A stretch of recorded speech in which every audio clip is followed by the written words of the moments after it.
আসসালামু আলাইকুম সুপ্রিয় চাকরি প্রত্যাশী ভাই ও বোনেরা, আপনাদের সকলকে স্বাগতম জানাচ্ছি আজকের এই লাইভ ক্লাসটিতে। আপনারা যারা যারা এই মুহূর্তে আমার ক্লাসটিতে অংশগ্রহণ করেছেন, প্রত্যেকেই কে কোথা থেকে অংশগ্রহণ করেছেন অবশ্যই জানাবেন, এবং আমার সাউন্ড বা ভিডিওতে যদি কোনো প্রবলেম থেকে থাকে সেক্ষেত্রে আপনারা কমেন্টের মাধ্যমে জানাতে পারবেন।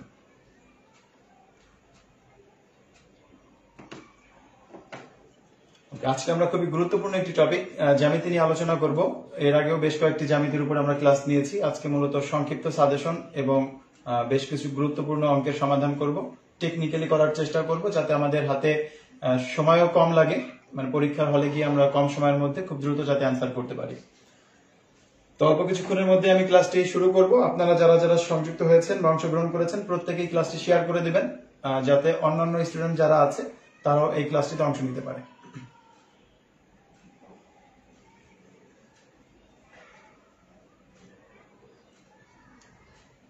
আচ্ছা, অল ক্লিয়ার বলেছে সামিয়া ইফরান সোনিয়া, ধন্যবাদ আপনাকে।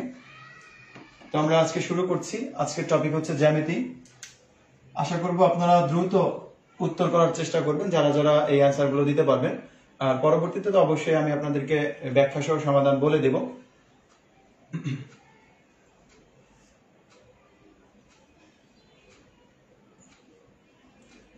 একটি কোণের মান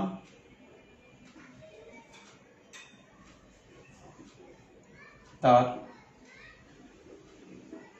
পুরো কোণের অর্ধেকের সমান। পুরো কোণের অর্ধেকের সমান।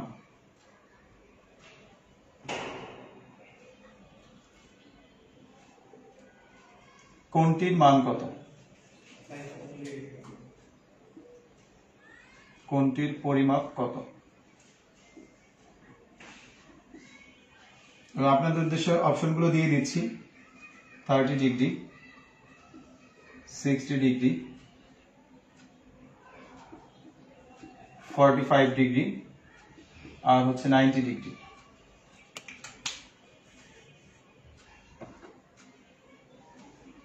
তো অপশনগুলো আমি দিয়েছি অলরেডি। 30 ডিগ্রি, 60 ডিগ্রি, 45 ডিগ্রি আর হচ্ছে 90 ডিগ্রি। যদি লাইটিং এর জন্য দেখতে প্রবলেম হয়, আশা করছি যে আমার সাউন্ড বা ভোকাল শুনে আপনারা অ্যান্সার গুলো করতে পারবেন।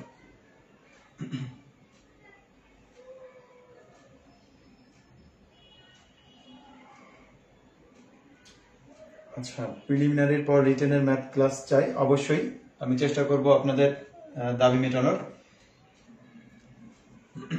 তো আমি যে প্রশ্নটা ছিল, আশা করছি যে আপনারা খুব দ্রুত এই প্রশ্নটির অ্যান্সার করতে পারবেন। আমরা সকলেই জানি, আপনারা অ্যান্সার করতে করতে আমি জাস্ট একটু বলে যাই যে পূরক কোণ, এই পূরক কোণ হচ্ছে যে যদি দুটি কোণের সমষ্টি 90 ডিগ্রি হয়, যে দুটি কোণের সমষ্টি 90 ডিগ্রি, দুইটি কোণের সমষ্টি হবে 90 ডিগ্রি। তার মানে এই 90 ডিগ্রি থেকে যদি আমরা যে কোনো একটা কোণ বিয়োগ করে দিলাম, ধরে নিলাম যে এ প্লাস বি, এই দুইটি কোণের সমষ্টি হচ্ছে 90 ডিগ্রি।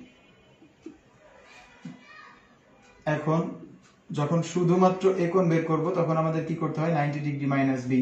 আবার যখন শুধুমাত্র আমরা বি কোণটা বের করি 90 ডিগ্রি মাইনাস এ। অর্থাৎ পূরক কোণটা হচ্ছে এই 90 ডিগ্রি পূরণ করতে আর বাকি যেই কোণটুকু আছে, সহজ ভাষায় যদি বলি, 90 ডিগ্রি পূরণ হতে আর বাকি যেই কোণটুকু আছে ওই কোণটাই হচ্ছে এই প্রদত্ত কোণের পূরক কোণ। এখন দেখা গেল যে আমার 35 ডিগ্রি দেওয়া আছে, তাহলে 35 ডিগ্রির পূরক কোণ বের করবো কিভাবে? 90 ডিগ্রি থেকে 35 ডিগ্রি মাইনাস করলে আমরা পেয়ে যাব 35 ডিগ্রির পূরক কোণের মান। তো এরকম ভাবে 40 ডিগ্রির পূরক কোণের মান আমরা পেয়ে যাব 90 ডিগ্রি থেকে যদি আমরা 40 ডিগ্রি মাইনাস করি সেই ক্ষেত্রে। তো এটার ক্ষেত্রে আমাকে কোনো নির্দিষ্ট কোণ দেওয়া নাই, জাস্ট বলছে যে একটি কোণের মান তার পূরক কোণের অর্ধেকের সমান। তাহলে এই কোণটির পরিমাপ কত হবে? তো পূরক কোণের অর্ধেকের সমান যদি এটা হয়, তার মানে আমরা বলতে পারি যে পূরক কোণটি হচ্ছে এই কোণের দ্বিগুণ। তার মানে এই কোণটা যদি x হয় তার পূরক কোণ হবে 2x, আর দুইটা কোণ মিলে অবশ্যই হবে 90 ডিগ্রি। এই তো, তার মানে কি দাঁড়াচ্ছে? 3x এর মান হচ্ছে 90 ডিগ্রি, 3 দিয়ে কেটে দিলে আমাদের মান পেয়ে যাচ্ছি 30 ডিগ্রি। সো রেজাল্ট হবে 30 ডিগ্রি। বা এটাকে একদম বেসিক ধারণা থেকে যদি আমরা মুখে মুখেও হিসাব করতে চাই সেটাও কিন্তু সম্ভব, যে কোন দুইটি কোণের সমষ্টি হবে হচ্ছে 90 ডিগ্রি যাদের একটা আর একটার দ্বিগুণ। এই অর্ধেকটা তুলে দিয়ে যদি আমি ঘুরিয়ে বলি তার মানে তো দাঁড়াচ্ছে যে একটা আর একটার দ্বিগুণ। তো কোন দুইটি কোণের সমষ্টি হবে 90 ডিগ্রি যাদের একটি আরেকটির দ্বিগুণ। তো সেক্ষেত্রে কিন্তু আমরা রেজাল্ট পেয়ে যাচ্ছি যে 30 আর 60 একটার একটা দ্বিগুণ এবং দুইটা যোগ করলে হবে 90 ডিগ্রি। আচ্ছা জিনিয়াস বলতে না, আমি চেষ্টা করব আপনাদের এই ত্রিভুজের ক্ষেত্রফল সংক্রান্ত যে প্রবলেমগুলো আছে এবং বের করার যে টেকনিক, সেই টেকনিকটা শিখিয়ে দেওয়ার জন্য। তো আমরা কিন্তু ম্যাক্সিমাম আপনারা যারা অ্যান্সার দিয়েছেন বা যারা এই কমেন্টগুলো দেখেছেন, তারা কিন্তু দেখলেই বুঝতে পারবেন যে ম্যাক্সিমাম উত্তরগুলো কিন্তু ভুল হয়েছে। অ্যান্সার হবে হচ্ছে, কারেক্ট অ্যান্সার হবে হচ্ছে 30 ডিগ্রি, কিন্তু অধিকাংশ অ্যান্সার দিয়েছেন 45 ডিগ্রি। তো এই দিকটা অবশ্যই খেয়াল করতে হবে।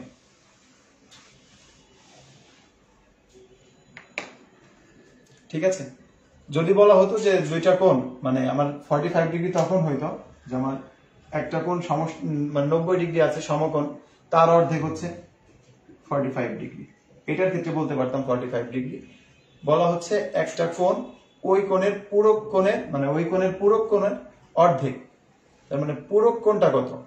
পূরক কোণ আর ওই কোণ দুইটার সমষ্টি হচ্ছে 90 ডিগ্রি, অর্থাৎ একটা 30 ডিগ্রি, তার মানে পূরক কোণ হচ্ছে 60 ডিগ্রি, দুইটা যোগ করলে হবে 90 ডিগ্রি। এখন জানতে চাচ্ছিল প্রদত্ত কোণের মানটা কত। প্রদত্ত কোণটা হচ্ছে 30 ডিগ্রি, এই 30 ডিগ্রি 60 ডিগ্রি এর অর্ধেক। আশা করি বুঝতে পেরেছেন। এই জাতীয় অঙ্কগুলো আপনাদের হয়তো পরবর্তীতে আর ভুল হবে না। আবারও বলছি, আপনারা যারা যারা এই লাইভ ভিডিওটি দেখছেন, প্রত্যেকে অবশ্যই ভিডিওটি শেয়ার করে দেবেন, যাতে খুব দ্রুত আর অনেকেই এই ক্লাসটিতে অংশ নিতে পারে।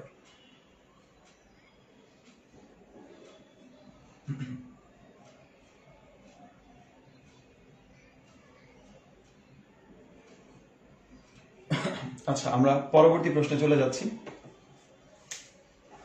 একটি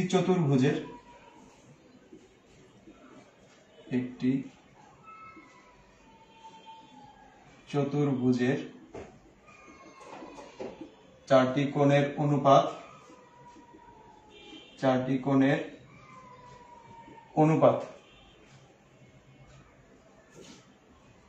1:2:2:3। চারটা কোণের অনুপাত দেওয়া আছে আর বলা হচ্ছে যে এর বৃহত্তম কোণের পরিমাপ কত হবে। বৃহত্তম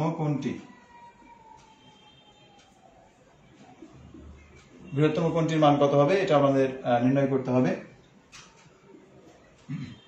তো এক্ষেত্রে আপনাদেরকে আমি কয়েকটি অপশন দিয়ে দিচ্ছি। 100 ডিগ্রি, খ নাম্বারটা হচ্ছে 125 ডিগ্রি, গ নাম্বার অপশনটি 135 ডিগ্রি এবং ঘ নাম্বার অপশনটি হচ্ছে 225 ডিগ্রি। একটি চতুর্ভুজের চারটি কোণের অনুপাতের মান দেওয়া আছে 1:2:2:3। বৃহত্তম কোণটির মান কত হবে?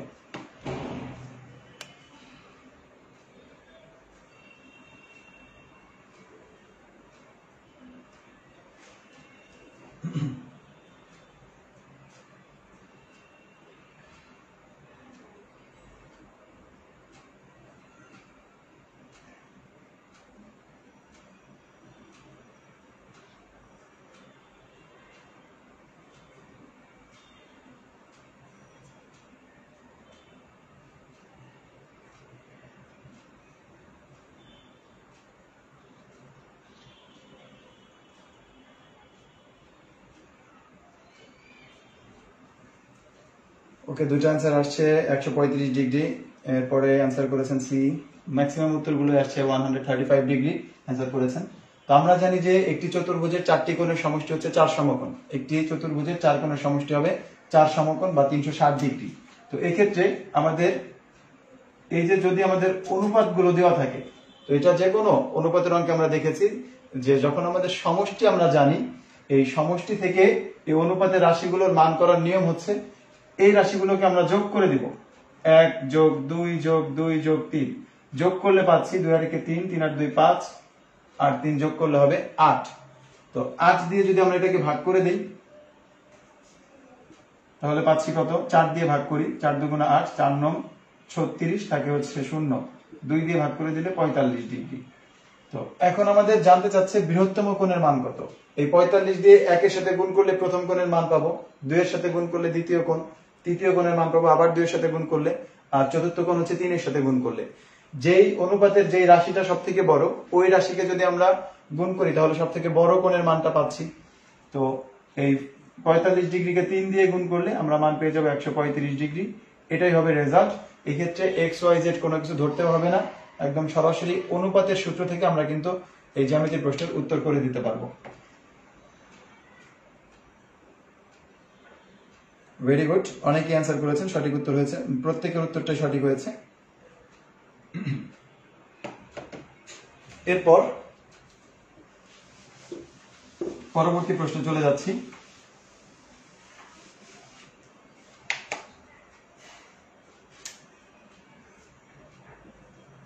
এবিসি ত্রিভুজে এবি সমান হচ্ছে এসি এবং কোণ বি ইকুয়াল টু 40 ডিগ্রি। আচ্ছা একটু চেঞ্জ, কোণ এ ইকুয়াল টু হচ্ছে 40 ডিগ্রি, তাহলে কোণ বি ইকুয়াল টু কত?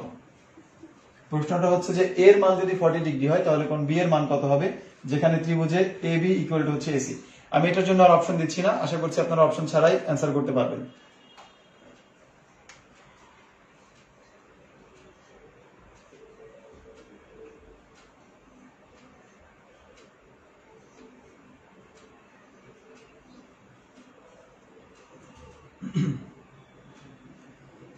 আবারও বলে দিচ্ছি প্রশ্নটি, এবিসি ত্রিভুজে এবি ইকুয়াল টু এসি এবং কোণ এ ইকুয়াল টু হচ্ছে 40 ডিগ্রি, তাহলে কোণ বি এর মান কত হবে?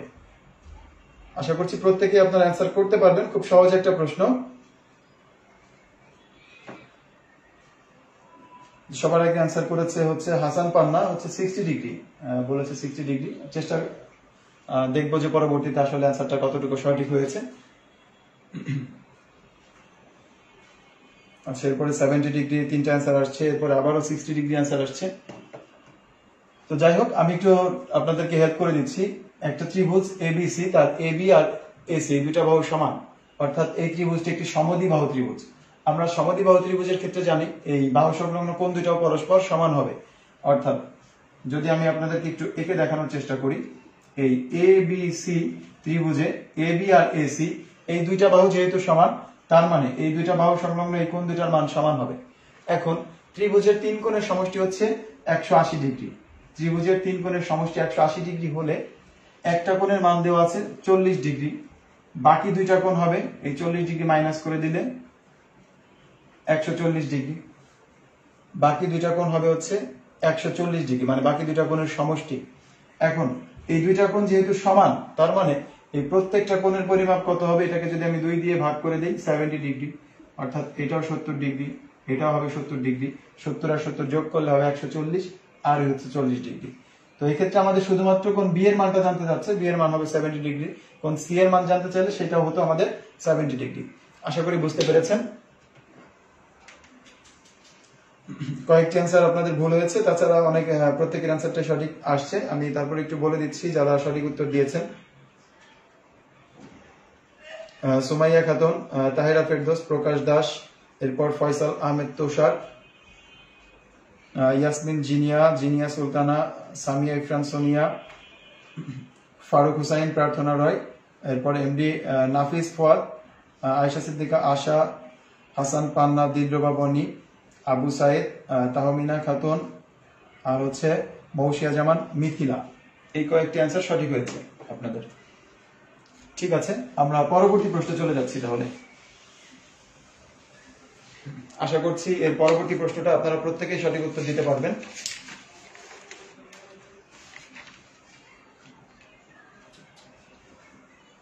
একই রকম আরো একটা প্রশ্ন দিচ্ছি। একটি সমদ্বিবাহু ত্রিভুজে একটি কোণের মান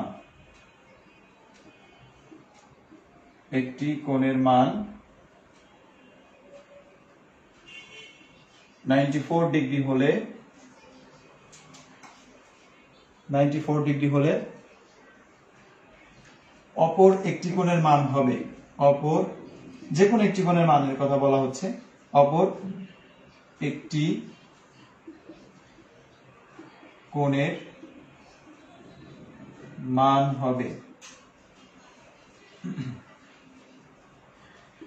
কত ডিগ্রি হবে এটা জানতে চাচ্ছে। আমি আপনাদেরকে কিছু অপশন দিয়ে দিচ্ছি, যদিও এটি অপশন ছাড়াও করা সম্ভব, তারপরেও আমি আপনাদেরকে অপশনগুলো দিয়ে দিচ্ছি। ক হচ্ছে 43 ডিগ্রি, এরপরে আছে হচ্ছে 47, গ নাম্বার হচ্ছে 94, আর ঘ নাম্বার অপশনটি হচ্ছে 88 ডিগ্রি। 43, 47, 94 আর হচ্ছে 88। একটা সমদ্বিবাহু ত্রিভুজে একটি কোণের মান 94 ডিগ্রি, তাহলে অপর যে কোনো একটা কোণ, সেটা এটা সমান হতে পারে বা অসমান হতে পারে, তো যাই হোক যে কোনো একটা কোণের মান জানতে চাচ্ছে। এই 43, 47, 94 আর 88 এর মধ্যে যে কোনো একটা মান অবশ্যই হবে। তো আমরা আবারও বলে দিচ্ছি, আপনাদের একটু ক্লু দিয়ে দিচ্ছি যে সমদ্বিবাহু ত্রিভুজে দুইটা কোণের মান কিন্তু পরস্পর সমান।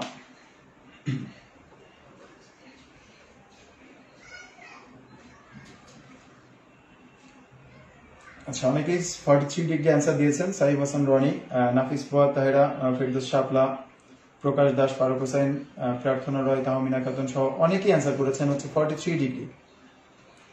তো আমি আপনাদেরকে একটু হেল্প করছি যে আসলে এই প্রশ্নটির উত্তর কত হতে পারে। সমদ্বিবাহু ত্রিভুজে একটি কোণের মান 94, তার মানে সমদ্বিবাহু ত্রিভুজে একটু আগে আমরা দেখেছি যে এখানে আমাদের দুইটা বাহু পরস্পর সমান, তো এবং তিন কোণের সমষ্টি হচ্ছে 180 ডিগ্রি। এখন যদি ধরে নেন যে না আমার এই 94 এর সমানই দুইটি কোণ, তো 94 কে যদি আপনি 2 দিয়ে গুণ করেন, মানে দুইটা কোণের সমষ্টি কত হচ্ছে আমাদের 188 ডিগ্রি বা 188 ডিগ্রি। তো আমার তিন কোণের সমষ্টি হবে 180 ডিগ্রি, সেই ক্ষেত্রে দুইটা কোণই হয়ে যাচ্ছে 188 ডিগ্রি, অর্থাৎ এই মানটা তো কখনোই পসিবল না। তার মানে এই কোণটা অবশ্যই এক্সট্রা যেই কোণটা আছে, সমান সমান কোণ দুইটা একটা নয়, তার মানে বাকি যে দুইটা কোণ, এই দুইটা কোণের সমষ্টি কত হবে? আমরা যদি 94 ডিগ্রি মাইনাস করে দিই 180 থেকে, তাহলে এখানে পাচ্ছি 6 আর এখানে আছে হচ্ছে 86 ডিগ্রি। এই 86 ডিগ্রি হচ্ছে দুইটা কোণের সামেশন বা সমষ্টি, এটাকে আমরা 2 দিয়ে ভাগ করে দিলাম, রেজাল্ট হয়ে যাবে 43 ডিগ্রি। সো অ্যান্সার হচ্ছে ক নাম্বারটা 43 ডিগ্রি, যেটা আপনারা অনেক আগেই অ্যান্সার করেছেন। Very good.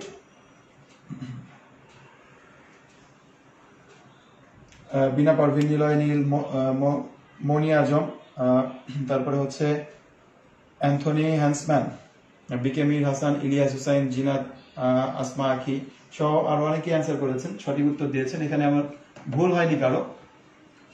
আচ্ছা, এর পরবর্তী প্রশ্নে চলে যাচ্ছি।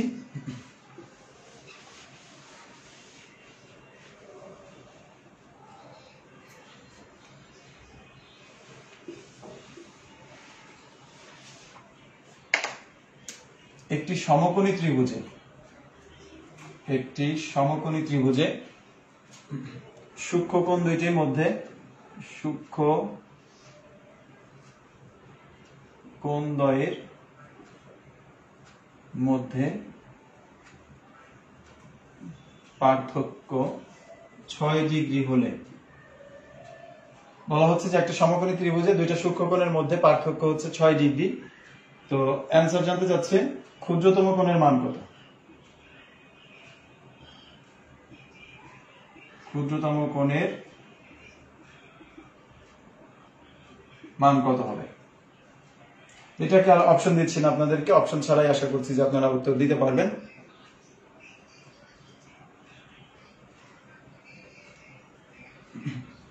মেঘে ঢাকা স্বপ্ন অ্যান্সার কমেন্ট করেছেন যে ক্লিয়ার না। আমি এখানে ক্লিয়ার দেখতে পাচ্ছি, আর কেউ একটু জানাবেন যে আসলে ক্লিয়ার দেখা যাচ্ছে কিনা।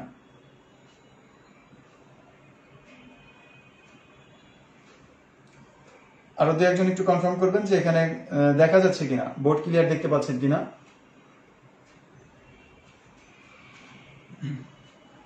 ওকে, অনেকে অ্যান্সার করেছেন 42 ডিগ্রি, যে দুটার পার্থক্য যদি 6 ডিগ্রি হয় তাহলে ক্ষুদ্রতম কোণ হবে 42 ডিগ্রি।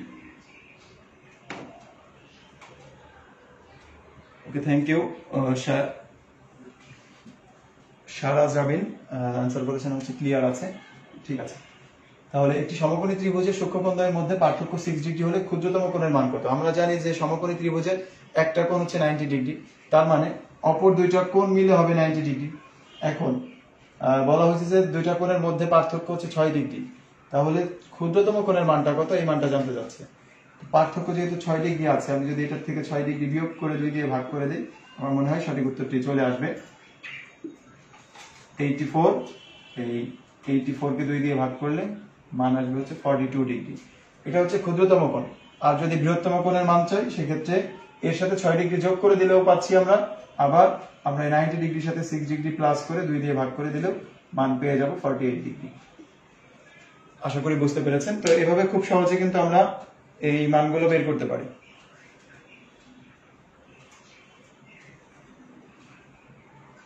হ্যাঁ, লাইটের ওইখানে একটু প্রবলেম আছে, আমি লাইটের ওই পার্টটা বাদ দিয়ে লেখার চেষ্টা করি, বাকিটা ঠিক আছে। ধন্যবাদ সকলকে।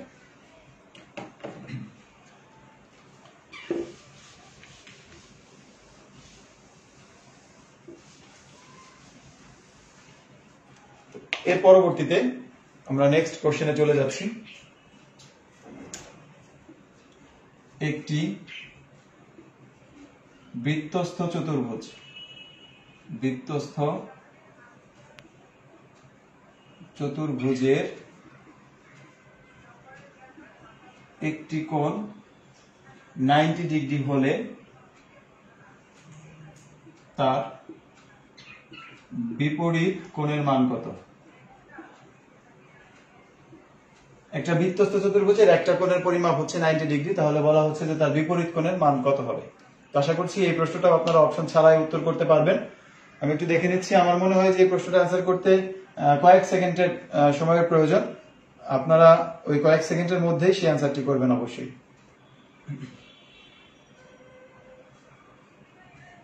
আচ্ছা, আজকেই ক্লাস করছেন, অর্থাৎ এর আগে কখনো আমার ক্লাস করেননি এমন কেউ যদি থাকেন, অবশ্যই একটু কমেন্ট করে জানান যে আপনারা নতুন ক্লাস করছেন, এমন কে কে আছে।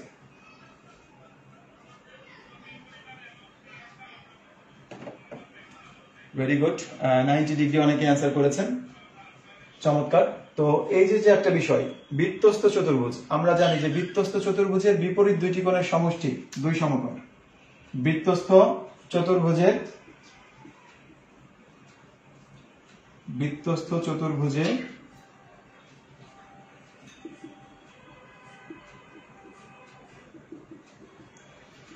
বিপরীত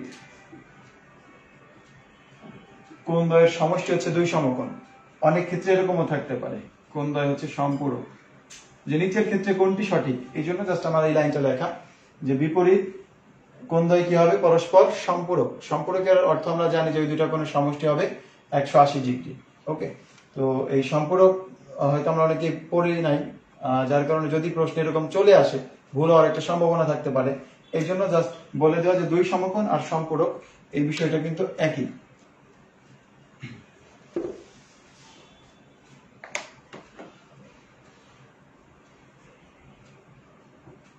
আচ্ছা, অনেকেই আছেন যে আজকে ফার্স্ট ক্লাস করছে, যেমন সারা জাবিন শাইলি, এরপরে হচ্ছে মুন, জান্নাতুল নাইম, আজাদ আবুল কালাম, জিনাত আসমা আখি, নাসরিন আক্তার সহ অনেকেই আছেন নতুন। তো আপনাদের উদ্দেশ্যে বলে যাচ্ছি যে আমি কিন্তু এর আগেও আরো অনেকগুলো ক্লাস নিয়েছি, সেই ক্লাসগুলো হয়তো আপনারা মিস করে গেছেন। এ পর্যন্ত আমার লাইভ ক্লাসের সংখ্যা প্রায় 60টির উপরে, 60+ লাইভ ক্লাস নিয়েছি, এই শুধুমাত্র বিসিএস ব্যাংক জব রিলেটেড। তো এই ক্লাসগুলো যারা মিস করেছেন তারা এই একটা ইউটিউব চ্যানেলের নাম লিখে দিচ্ছি, এই চ্যানেলটি থেকে করে নিতে পারবেন।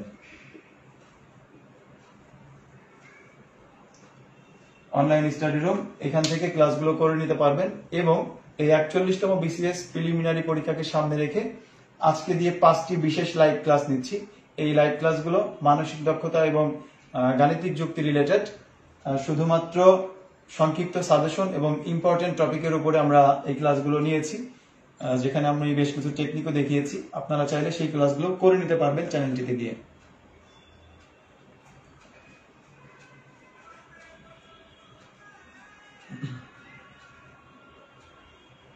আচ্ছা, রোহিত গুপ্তার ছুটি, আপনি ছুটি যাচ্ছেন, আপনাকে সাময়িকভাবে ছুটি দেওয়া হলো, আপনি পরবর্তীতে করে নিতে পারবেন যেহেতু ক্লাসটা রেকর্ড করা থাকবে।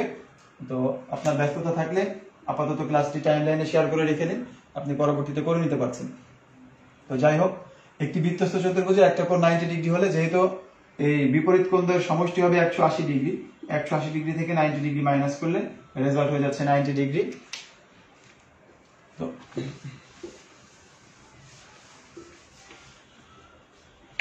তো এরপরে আমরা নতুন প্রশ্নে চলে যাব।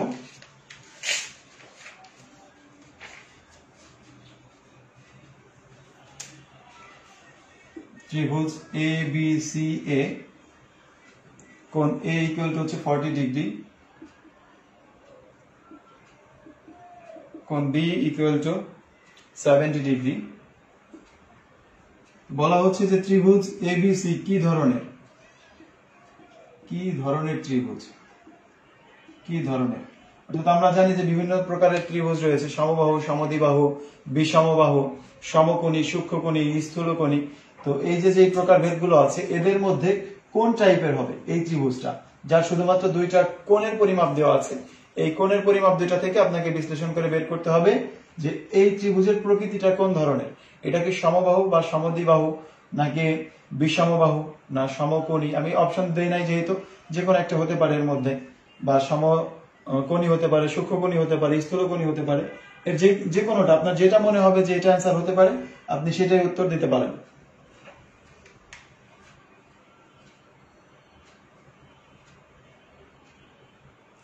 আগামীকাল আর ক্লাস নিব না, যেহেতু আমাদের পরশুদিন হচ্ছে পরীক্ষা। আমরা পরশুদিন একবারে লাইভ ক্লাসে প্রশ্নগুলো সমাধান করব।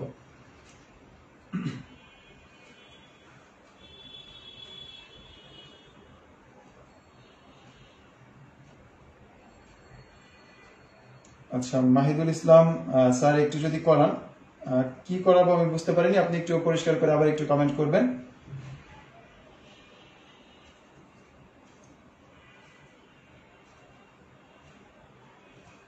আচ্ছা, ভিন্ন ভিন্ন অনেকগুলো অ্যান্সার আসছে, সমকোণী, সূক্ষ্মকোণী, সমদ্বিবাহু, বিষমবাহু, অনেক ধরনের অ্যান্সার আসছে। আপনারা কিন্তু এই কমেন্টগুলো দেখলেই বুঝতে পারবেন। তো প্রথমে যে কাজটা করতে হবে, এখানে যেহেতু দুইটা কোণের মান দেওয়া আছে, আমি কিন্তু এর পরবর্তী কোণের মানটা নিজেই বের করে নিতে পারি। 40 আর 70 হচ্ছে 110। তো 110 হলে বাকি কোণটা কত হবে? 70 ডিগ্রি। তো একটা ত্রিভুজের দুইটা কোণ সমান, কোন ত্রিভুজের দুইটা কোণ সমান? আমরা এর আগেও দেখেছি যে একটা সমদ্বিবাহু ত্রিভুজের ক্ষেত্রে দুইটা কোণ পরস্পর সমান হয়, দুইটা বাহু এবং বাহু সংলগ্ন কোণ দুইটা পরস্পর সমান। তো এই কারণে আমরা বলতে পারি যে এই ত্রিভুজটি হচ্ছে সমদ্বিবাহু ত্রিভুজ। এটা হবে সমদ্বিবাহু। যারা যারা সমদ্বিবাহু অ্যান্সার করেছিলেন, আপনাদের প্রত্যেকের উত্তরটি সঠিক হয়েছে। আমি একটু বলে দিচ্ছি যে কে কে এই সমদ্বিবাহু অ্যান্সার করেছেন। অন্যদের মন খারাপ করার কিছু নাই, উত্তর হয়তো আপনি যেভাবে চিন্তা করেছেন সেভাবে মিলেনি। শামীম রেজা, দু একজন যদি বাদ করে যান মন খারাপ করবেন না। ইয়াসমিন জিনিয়া, ইলিয়াস হোসাইন, তাহিরা ফেরদৌস শাপলা, প্রকাশ দাস, আবু সাইদ, এরপরে হচ্ছে মাকসুদ উল্লাহ, মহসিন সুমন আর কি, মহসিন হোসাইন সুমন, জিনিয়া সুলতানা, এরপরে সালাউদ্দিন কাদের, অঙ্কিতা সরকার, মাহিদুল ইসলাম। আচ্ছা, মাহিদুল ইসলাম সূক্ষ্মকোণী বলেছে, বন্নি ঘোষ, তারপরে হচ্ছে ইলিয়াস হোসাইন, আফরোজা রূপা, আরো অনেকেই আছেন মাশাআল্লাহ অ্যান্সার করেছেন। প্রকাশ কীর্তনিয়া, ফারুক হোসাইন, শর্মা রিপন, আবু সাইদ। হ্যাঁ, আপনাদের প্রত্যেকের উত্তরটি হয়েছে। সময় স্বল্পতার কারণে আর প্রত্যেকের কমেন্ট গুলো পড়লাম না। যাই হোক, কিছু কিছু অ্যান্সার গুলো একটু এদিক ওদিক গিয়েছে, তাছাড়া বেশিরভাগ উত্তরগুলো সঠিক ছিল।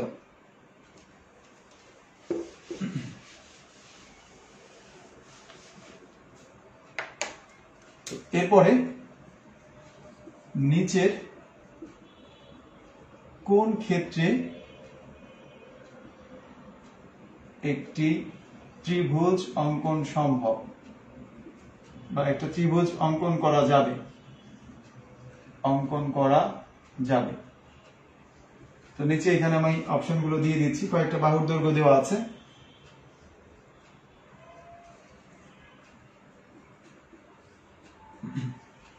এই দৈর্ঘ্যগুলোর সাহায্যে আমাকে নির্ণয় করতে হবে যে কোন ক্ষেত্রে সাধারণত এই বাহুগুলোর সাহায্যে একটা ত্রিভুজ গঠন করতে পারি।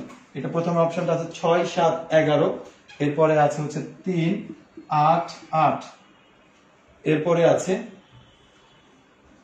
14, 12, 18।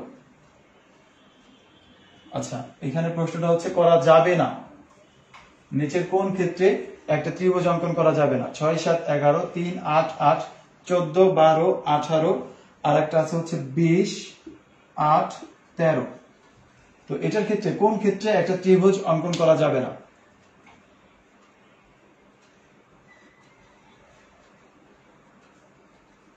আচ্ছা, সমদ্বিবাহু আর সূক্ষ্মকোণী দুটো থাকলে কি অ্যান্সার দেব? অবশ্যই সমদ্বিবাহু অ্যান্সার করবেন, কারণ সমদ্বিবাহু ত্রিভুজ অবশ্যই সূক্ষ্মকোণী ত্রিভুজ। এই সূক্ষ্মকোণী ত্রিভুজটাকে আবার প্রকারভেদ করা হয়েছে, যেটা হয়ে গেছে হচ্ছে সমদ্বিবাহু ত্রিভুজ। অর্থাৎ সূক্ষ্মকোণীর ভিতর থেকে আমরা চলে আসছি সমদ্বিবাহুর মধ্যে। ঠিক আছে, এই জন্য এটা সমদ্বিবাহু দিতে হবে, কারণ সমদ্বিবাহু এটা আগে সূক্ষ্মকোণী ত্রিভুজ, কিন্তু পরবর্তীতে যেহেতু আরো একটা বিশেষ শর্ত মানে যে দুইটা বাহু পরস্পর সমান, এই জন্য অ্যান্সার হবে হচ্ছে সমদ্বিবাহু ত্রিভুজ। বা সমবাহু হলে সেক্ষেত্রেও একই কথা থাকবে।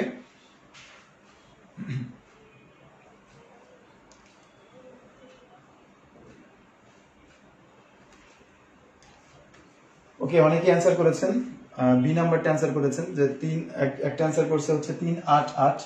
তো এটা অ্যান্সারটা ভুল। আচ্ছা, আর হচ্ছে ম্যাক্সিমাম তো খ নাম্বারটাই উত্তর করেছেন, 3, 8, 8 জায়গায় খ নাম্বারটাই উত্তর করেছেন, এই তো। তো আমরা একটু দেখি যে কোন ক্ষেত্রে অঙ্কন করা যায় আর কোন ক্ষেত্রে জানা না। আমরা কিন্তু এই উপপাদ্যটা পড়ে আসছি সকলেই, যে একটা ত্রিভুজের যে কোনো দুই বাহুর সমষ্টি তৃতীয় বাহু অপেক্ষা বৃহত্তর। অর্থাৎ দুইটা বাহু যোগ করলে যদি সেটা অপর বাহুর থেকে বড় হয়ে যায়, তাহলে অবশ্যই সেই ত্রিভুজটা অঙ্কন করা যাবে। এক্ষেত্রে আমরা সবসময় ছোট দুইটা বাহু যোগ করব আর দেখবো যে বড় বাহুটার থেকে বড় হচ্ছে কিনা। তো এক্ষেত্রে 6 আর 7 যোগ করলে 13, 11 থেকে বড়। 8 আর 3 যোগ করলে 11, 8 থেকে বড়। এই ক্ষেত্রে অঙ্কন করা যাবে। 14 আর 12 যোগ করলে 26, আর এটা হচ্ছে, আচ্ছা আমি এখানে অপশনটা একটু ভুলে গেছে, দুঃখিত, এটা হচ্ছে 28 হবে। 14, 12, 28, 28 থেকে 26টা ছোট, আর এটা আপনাদের ভুল না, যেহেতু লিখতে গিয়ে এখানে 18 লিখেছি। 14, 12, 26, আর এখানে আছে হচ্ছে 28। তো 26 সংখ্যাটা হচ্ছে 28 থেকে ছোট, যার কারণে এই অপশনটা হচ্ছে আমাদের গ নম্বর হবে। এটার ক্ষেত্রে আমরা ত্রিভুজ গঠন করতে পারবো না। বাকি আবার যদি এই দুইটা যোগ করি, 8 আর 13, ছোট দুইটা যোগ করবো, আগেই বলেছিলাম। 8 আর 13 যোগ করলে হবে 21, 21 20 থেকে বড় হবে। তো এই ক্ষেত্রে ত্রিভুজ গঠন করা যাবে, শুধুমাত্র গ নাম্বারটা, এখানে 28 হবে। 14 আর 12 যোগ করলে হবে 26, এই 26 সংখ্যাটা 28 থেকে ছোট হয়ে যাবে, যার কারণে এটা সম্ভব না। ওকে, আচ্ছা বুঝতে পেরেছি যে এখানে 18 লেখা থাকার কারণে আপনারা হয়তো এই খ নাম্বার অপশনটি বেছে নিয়েছেন, তাহলেও ভুল করেছেন, কারণ আমাদের পরীক্ষায়ও প্রশ্ন ভুল থাকতে পারে, যেটা আমাদের 40তম বিসিএসও কিন্তু একটা ভুল প্রশ্ন ছিল, যে নিচের কোনটি হচ্ছে অমূলদ সংখ্যা, কিন্তু সেখানে 4টা অপশনের 4টাই মূলদ সংখ্যা ছিল। তো এই ধরনের কোনো ভুল প্রশ্ন যদি আপনি পরীক্ষার হলে পান, আপনি কোনোটাই অ্যান্সার করবেন না, অ্যান্সার না করে চলে আসবেন। যদি ওটাকে মার্ক দেয়, প্রত্যেকেই মার্ক পাবেন। আর মার্ক যদি তাদের নির্দিষ্ট কোনোটা থাকে, প্রিন্টিং মিস্টেকের কারণে যদি সেটা ভুল থাকে, এবং তারা যদি সঠিক উত্তর কোনোটাকে মনে করে আর আপনি অন্যটা দাগিয়ে দিয়ে আসেন, সেক্ষেত্রে আপনার ভুল হয়ে যাবে। তবে সাধারণত এই ধরনের ভুল থাকলে সেই ভুলগুলো পিএসসি সেটা পুনরায় সঠিক করে দেয়, বা ওইটার জন্য তারা একটা হয় বাদ দিলে সবার জন্য বাদ দিয়ে দিবে, মার্ক দিলে সবার জন্য মার্ক দিয়ে দেবে, সবার জন্য একই সিদ্ধান্ত হয়। তো এই জন্য আমাদের উচিত হবে, যদি কোনো সঠিক উত্তর না থাকে সেক্ষেত্রে অপশন না দাগানো। হ্যাঁ, ইয়াসমিন জিনিয়া, আপনি সঠিক বলেছেন যে ভুল কোশ্চেন থাকলে না দাগানোটাই রাইট। ওকে, এরপরে প্রশ্নে চলে যাচ্ছি। এই প্রশ্নটা খুব সহজ, আবার একটু কঠিন, কারণ অনেকেরই হয়তো এই রেডিয়ান এবং ডিগ্রি এই দুটোর মধ্যে সম্পর্ক মনে নাও থাকতে পারে। বলা হচ্ছে যে 1 ডিগ্রি সমান কত রেডিয়ান? 1 ডিগ্রি সমান কত রেডিয়ান? তো আরেকটু বলে রাখি, আমরা যেমন এই ডিগ্রিটাকে 1 ডিগ্রি লিখি, আর রেডিয়ানটাকে হচ্ছে সি দিয়েও লিখি উপরে। তো এটা দেখে ভয় পাওয়ার কিছু নাই, যে আমাদের পরীক্ষার প্রশ্ন যদি থাকে তখন বুঝে নিতে হবে যেটা হচ্ছে রেডিয়ান। যেমন পাই রেডিয়ান, এটা হচ্ছে পাই রেডিয়ান। 1 কে যেমন লিখি 1 ডিগ্রি, পাইকে লিখি পাই রেডিয়ান। ওকে, π/2 রেডিয়ান। তো এখানে প্রশ্ন হচ্ছে যে 1 ডিগ্রি সমান কত রেডিয়ান?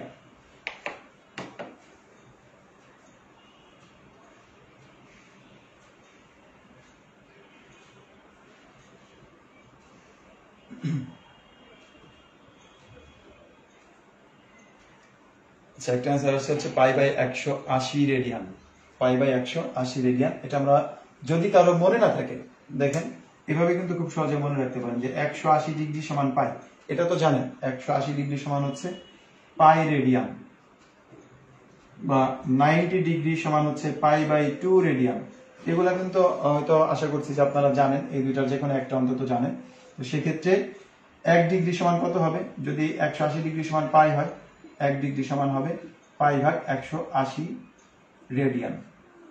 ওকে, তো এভাবে করে আমরা উত্তর দিতে পারবো, বা এটা অনেকটা মুখস্থর মতোই আপনার জানা থাকতে হবে। π/180 রেডিয়ান, এটাকে দশমিকে নেওয়ার কোনো প্রয়োজন নাই, প্রশ্নের অপশনগুলো এইভাবেই থাকবে। পাই সমান 180 ডিগ্রি, π/2 সমান 90 ডিগ্রি, π/3 সমান 60 ডিগ্রি, π/4 45 ডিগ্রি, π/6 30 ডিগ্রি। ওকে, তো এই মানগুলো হচ্ছে ডিগ্রি এবং রেডিয়ানের মধ্যে একটা সম্পর্ক।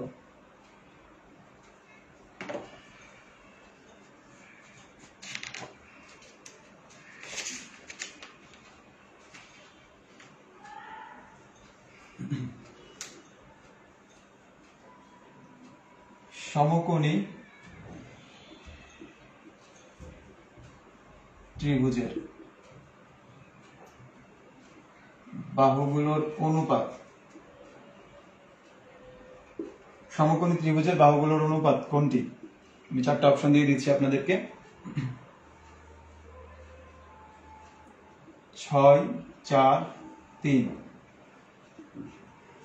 এরপরে আছে 6 5 4, এরপরের অপশনটি 12 8 4, 13 12 5। তো আশা করছি খুব দ্রুতই আপনারা সঠিক উত্তরটি দিতে পারবেন এখান থেকে।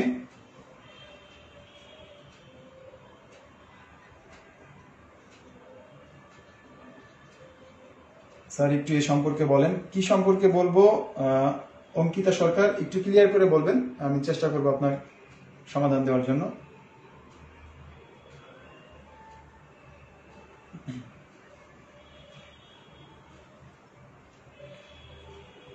ওকে, সালাউদ্দিন কাদের অ্যান্সার করেছেন হচ্ছে গ নাম্বারটা। এরপরে আবু সাইদ ঘ নাম্বারটা, কয়েকজন আবার গ নাম্বার অ্যান্সার করেছেন। সি ডি ভিন্ন ভিন্ন অ্যান্সার আসছে।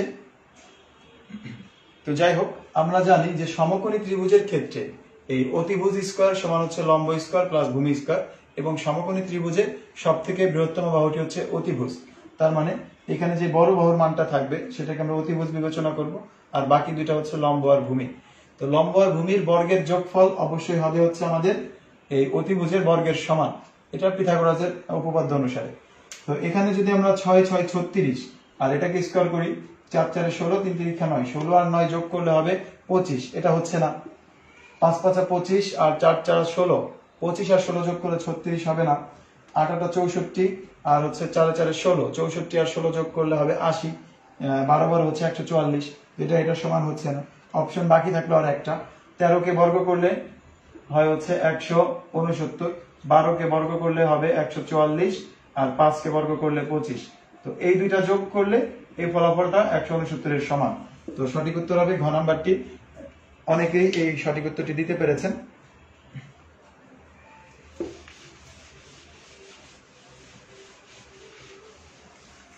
যাই হোক, এর পরের প্রশ্নে চলে যাচ্ছি।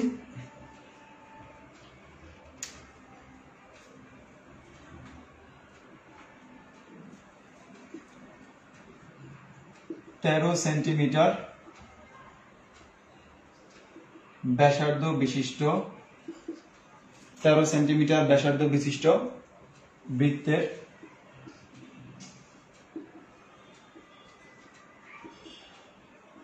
একটি জ্যা 13 সেন্টিমিটার ব্যাসার্ধ বিশিষ্ট বৃত্তের একটি জ্যা 24 সেন্টিমিটার 24 সেন্টিমিটার।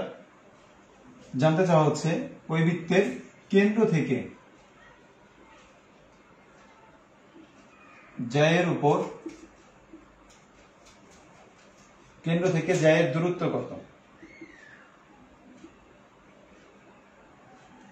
13 সেন্টিমিটার ব্যাসার্ধ বিশিষ্ট একটা বৃত্তের জ্যায়ের দৈর্ঘ্য হচ্ছে 24 সেন্টিমিটার, যেখানে জানতে চাওয়া হচ্ছে যে কেন্দ্র থেকে এই জ্যায়ের দূরত্ব কত।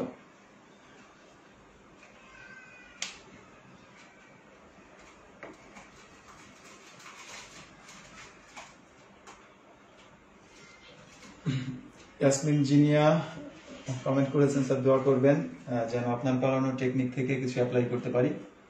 আশা করছি যে এই টেকনিকগুলো, যেই ক্লাসগুলো করেছেন, আশা করব যে প্রত্যেকটা ক্লাস যদি করে থাকেন তাহলে অবশ্যই অবশ্যই অনেক টেকনিকে আপনি অ্যাপ্লাই করতে পারবেন পরীক্ষা হলে গিয়ে। এবং ইনশাল্লাহ আমরা শুক্রবার রাতে আপনাদের ফিডব্যাক নিব যে আমার করানো ম্যাথগুলো থেকে বা এখান থেকে আপনারা কতটুকু উপকৃত হয়েছেন বা কোনো কিছু কি কমন পড়েছে কিনা, সেই বিষয়গুলো নিয়ে আমরা শুক্রবার রাতে আলোচনা করব অবশ্যই।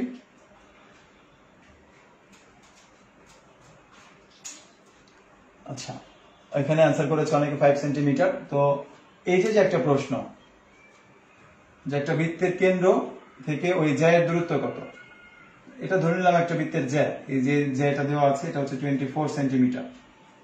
24 সেন্টিমিটার। আমরা জানি যে কেন্দ্র থেকে ব্যাস ভিন্ন কোন জ্যায়ের উপর অঙ্কিত লম্ব ওই জ্যাকে সমদ্বিখণ্ডিত করে, অর্থাৎ সমান দুই ভাগে ভাগ করে। তো সমান দুই ভাগে ভাগ করলে এই পাশে 12 সেন্টিমিটার, এই পাশে আছে 12 সেন্টিমিটার, এবং এই বৃত্তের একটা ব্যাসার্ধ দেওয়া আছে হচ্ছে 13 সেন্টিমিটার। বৃত্তের ব্যাসার্ধ 13 সেন্টিমিটার। তো এই যে অঙ্কন করলাম এটা কি হয়ে গেল, একটা সমকোণী ত্রিভুজ যার ব্যাসার্ধ হচ্ছে, বৃত্তের ব্যাসার্ধ হচ্ছে ওই ত্রিভুজের অতিভুজ। আর এক্ষেত্রে এটার বাহুর যেই মানে আমাদের যে জ্যা তার অর্ধেক হচ্ছে 12 সেন্টিমিটার। তো এখন এটাকে সমকোণী ত্রিভুজ বিবেচনা করে যদি আমরা সমাধান করি, তো এটার মান পেয়ে যাবো √13 স্কয়ার মাইনাস হচ্ছে 12 স্কয়ার, যার মান হবে 169 থেকে 144 বিয়োগ করলে মান পাবো হচ্ছে 25, এক্ষেত্রে 5। অর্থাৎ এর দূরত্ব বলতে পারে, লম্ব দূরত্ব বলতে পারে, যেটাই বলুক না কেন, বা লম্বের দৈর্ঘ্যের মান জানতে চাইতে পারে, এটার মান সবসময় এভাবে বের করতে হবে। তো একই রকম ভাবে এই প্রশ্নটা আপনারা ভিন্নভাবেও দেখতে পারেন। যেমন দেখা গেল যে বলা আছে যে এই ত্রিভুজের অতিভুজ হচ্ছে এত, মানে এই বৃত্তের অতিভুজ 13 সেন্টিমিটার, আর কেন্দ্র থেকে ব্যাস ভিন্ন একটা জ্যায়ের উপর অঙ্কিত লম্বের দৈর্ঘ্য হচ্ছে 5। এখন বললো ওই জ্যায়ের দৈর্ঘ্য কত, তো সেক্ষেত্রে আপনাকে উল্টা কাজ করতে হবে, এই অর্ধেকের মান প্রথমে বের করতে হবে। √13 স্কয়ার মাইনাস হচ্ছে 5 স্কয়ার, এখানে আমরা মান পাবো হচ্ছে 12। তো এখানে ম্যাক্সিমাম একটা ভুল করে আসে, এই যে একটা ক্যালকুলেশন করে যে একটা রেজাল্ট আসছে, দেখা যায় যে 12 সেন্টিমিটার অপশনগুলোর মধ্যে থেকে যায় একদম প্রথম সারির দিকেই। তো 12 সেন্টিমিটার দেখে আর নিজেকে কন্ট্রোল করতে পারে না, সাথে সাথে ওইটাই আগে দাগানো শুরু করে দেয়। কিন্তু যে এখানে মান জানতে যাচ্ছে সম্পূর্ণ জ্যায়ের দৈর্ঘ্য কত। তো এটা 12 হলে এই সাইডে আরো 12 সেন্টিমিটার আছে, টোটাল হবে 24 সেন্টিমিটার। যদি জ্যায়ের দৈর্ঘ্য বের করতে বলে তাহলে আমরা এভাবে বের করি।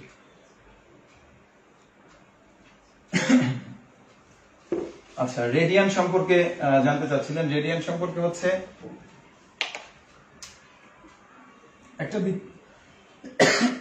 একটা বৃত্তের যে ব্যাসার্ধ, এই ব্যাসার্ধের সমান একটা বৃত্তচাপ, অর্থাৎ এইটুকের যা দৈর্ঘ্য এর সমান একটা বৃত্তচাপ কেন্দ্রে যতটুকু কোণ উৎপন্ন করে, এটাকে বলা হয় 1 রেডিয়ান।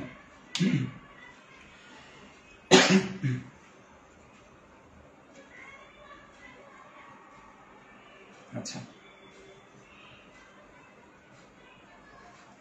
এটা হচ্ছে 1 রেডিয়ান, আর 1 রেডিয়ান সমান আমরা জানি যে π/180 ডিগ্রি। আর রেডিয়ান কোণ একটা ধ্রুব কোণ, অর্থাৎ বৃত্ত যত বড়ই হোক না কেন রেডিয়ানের মান সবসময় নির্দিষ্ট থাকবে।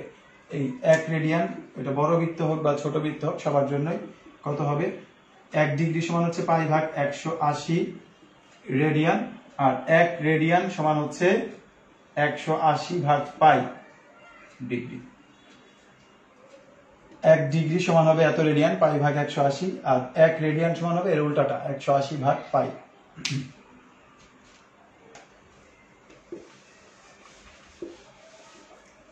তো যাই হোক, আশা করছি যে এই ধরনের অঙ্কগুলো যদি আসে সেক্ষেত্রে আপনারা সমাধান করতে পারবেন। তো মাত্র যেই নিয়মটা শেখানো হলো আপনাদেরকে, এই নিয়মের মধ্যে থেকে আরেকটা অঙ্ক দিচ্ছি 5 সেন্টিমিটার, এবং আশা করব প্রশ্ন লিখতে লিখতে আপনারা অ্যান্সার দিয়ে দিবেন।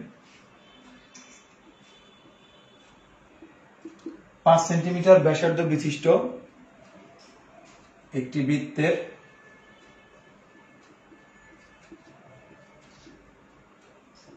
কেন্দ্র থেকে জ্যায়ের উপর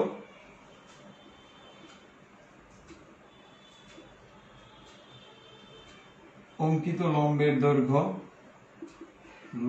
দৈর্ঘ্য 3 সেন্টিমিটার। জ্যায়ের দৈর্ঘ্য কত? জ্যায়ের দৈর্ঘ্য কত?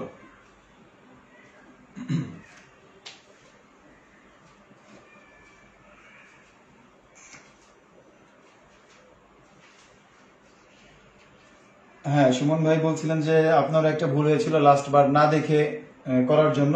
তো আশা করছি যে এই ধরনের ভুলগুলো, যে প্রশ্নগুলোর উত্তর আপনারা জানেন বা করতে পারেন, এই প্রশ্নগুলো একটু কেয়ারফুলি দাগাবেন যাতে আপনার জানা প্রশ্নের উত্তরটা যেন ভুল না হয়ে যায়। Very good. এখানে অনেকে অ্যান্সার করেছেন 6 সেন্টিমিটার, 8 সেন্টিমিটার, আবার 4 সেন্টিমিটার, 8 সেন্টিমিটার, কয়েকটা অ্যান্সার আসছে। তো এক্ষেত্রে বলা হচ্ছে যে জ্যায়ের দৈর্ঘ্য কত। আমরা যদি এই ব্যাসার্ধ, আমরা জানি ব্যাসার্ধটা সবসময় অতিভুজ হয়ে যাচ্ছে, যদি আমরা ওই চিত্রটা আবারও আঁকি, এটা যদি অতিভুজ হয়, অতিভুজ থেকে আমরা লম্ব স্কয়ারটা বাদ দিলে যে মানটা পাবো এটা হচ্ছে, একবারে করেই দেখাচ্ছি আপনাদেরকে, 3 3 হচ্ছে 9, তো 9 থেকে 16, 25 থেকে 9 বাদ দিলে থাকবে 16, অর্থাৎ 4। এই 4 হচ্ছে ওই জ্যায়ের অর্ধেকের টুকু পাচ্ছি, কারণ ওই জায়গায় সমদ্বিখণ্ডিত করছে। আর সম্পূর্ণ জ্যায়ের দৈর্ঘ্য হবে 2 গুণ 4 ইকুয়াল হচ্ছে 8 সেন্টিমিটার। রেজাল্ট হবে 8 সেন্টিমিটার। যারা ভুল করেছেন আশা করব আপনারা আজকে এই টাইপের আরো কিছু প্রশ্ন যদি নিজেরা একটু প্র্যাকটিস করেন বাসায়, সেক্ষেত্রে আর ভুলগুলো হবে না, আপনার নিজের ভুলটা শুধরে নিতে পারবেন।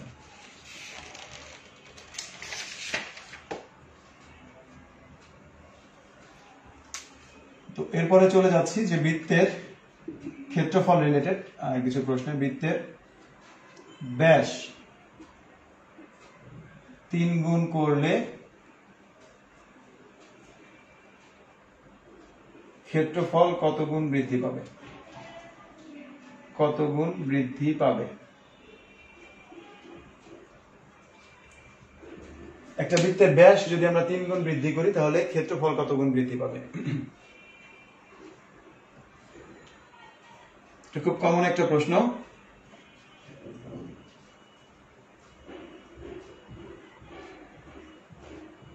আচ্ছা, প্রকাশ দাস এগুলা কমেন্ট করেছেন, এগুলো স্যার পারতাম না, খুব ভালো লাগছে, ধন্যবাদ আপনার ফিডব্যাক দেওয়ার জন্য। তো বৃত্তের ব্যাস কত গুণ বৃদ্ধি পাবে? আমরা জানি যে বৃত্তের ক্ষেত্রফল হচ্ছে পাই আর স্কয়ার, যেখানে আর হচ্ছে আমাদের ব্যাসার্ধ আর 2r হচ্ছে বৃত্তের ব্যাস, এই তো। তো এখানে আমরা ব্যাসকে পরিবর্তন করি বা ব্যাসার্ধকে পরিবর্তন করি বা পরিধিকে পরিবর্তন করি, সেক্ষেত্রে আমাদের এই আর এর মানটা পরিবর্তিত হয়ে যাচ্ছে, অর্থাৎ ব্যাসার্ধ পরিবর্তিত হয়ে যাচ্ছে। কারণ এই ব্যাসের মধ্যে 2r, এই 2 এর মানটা তো নির্দিষ্ট, অর্থাৎ 2 এর মান তো কখনো আমরা 3 বলতে পারবো না।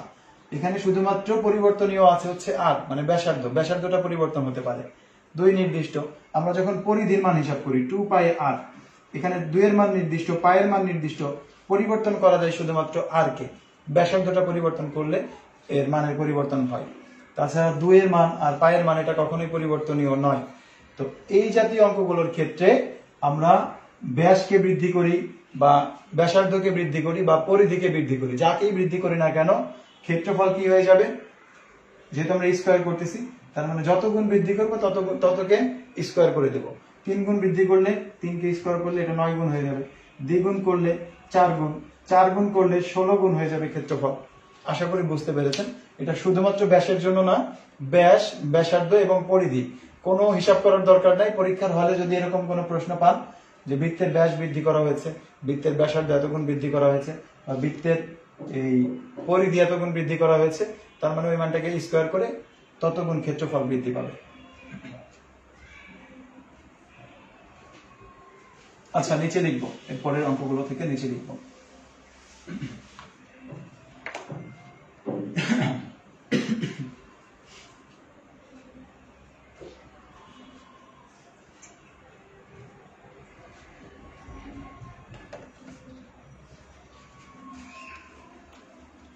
তো এই জাতীয় অঙ্কগুলো আশা করছি পারবেন। এরপরে দিয়ে দিচ্ছি আরেকটা অঙ্ক, যে একটা বৃত্তের ক্ষেত্রফল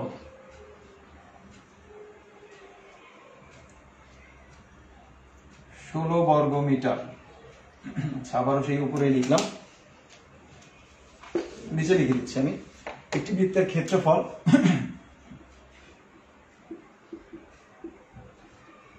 বৃত্তের ক্ষেত্রফল 16 বর্গ মিটার এবং পরিধি 8 মিটার। পরিধি হচ্ছে 8 মিটার আর ক্ষেত্রফল হচ্ছে 16 বর্গ মিটার। তো জানতে চাচ্ছে এর ব্যাসার্ধের মান কত।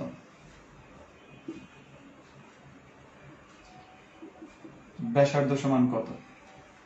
একটা বৃত্তের ক্ষেত্রফল 16 বর্গ মিটার এবং পরিধি হচ্ছে 8 মিটার, তাহলে ব্যাসার্ধের মান কত হবে?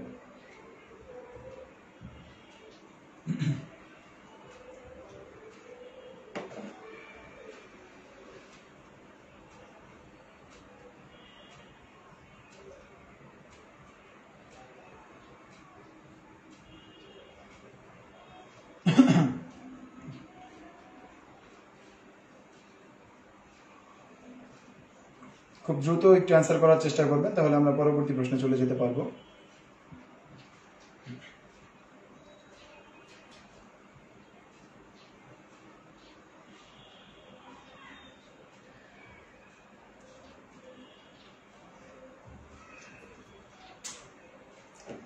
সুমাইয়া খাতুন অ্যান্সার করেছেন 8, ডক্টর সাদিয়া সাবরিনা অ্যান্সার করেছেন 8, মহসিন হোসেন সুমন ভাই অ্যান্সার করেছে 4, সুমাইয়া খাতুন 4।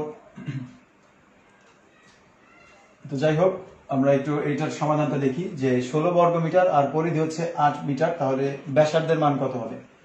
তো এই জাতীয় অঙ্কের ক্ষেত্রে হয়তো চিন্তা করতে পারেন যে শুধুমাত্র পরিধি থেকেও তো আমরা ব্যাসার্ধ বের করতে পারি, যে পরিধি হচ্ছে 2 পাই আর 8, তাহলে আর ইকুয়াল টু কত দাঁড়াবে এখান থেকে বের করে নিই।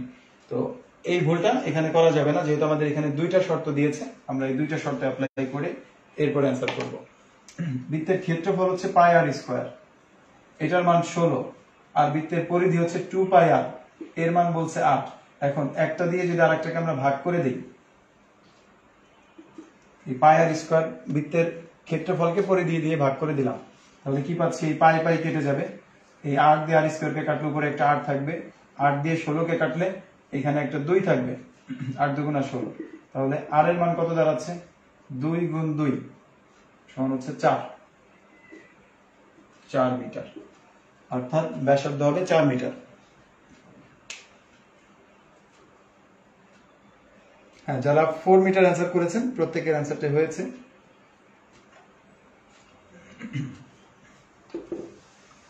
তবে একটা বিষয় হচ্ছে যে আপনারা অনেকেই ক্লাসটি দেখছেন, কিন্তু যে মুসলিমের কয়েকজন ক্লাসটি শেয়ার করেছেন, আমি আশা করব যে আপনারা প্রত্যেকেই ক্লাসটি শেয়ার করে দিবেন।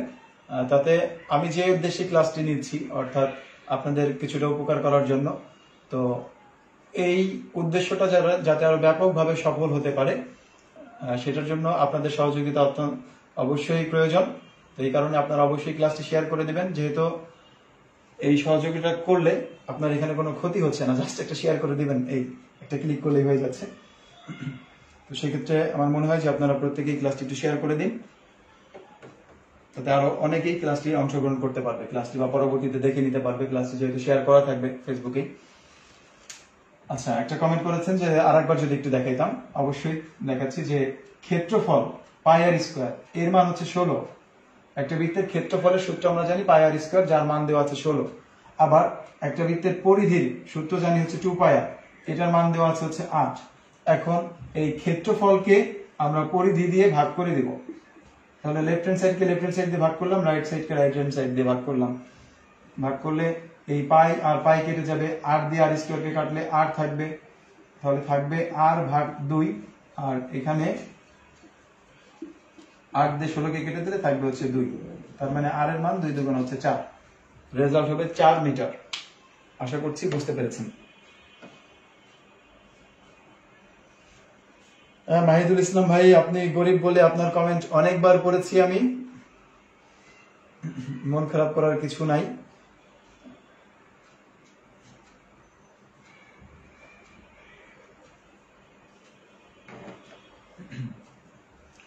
ওকে, তো আমরা আরেকটা প্রশ্ন নিচ্ছি এই বৃত্তের রিলেটেড। কোন বৃত্তের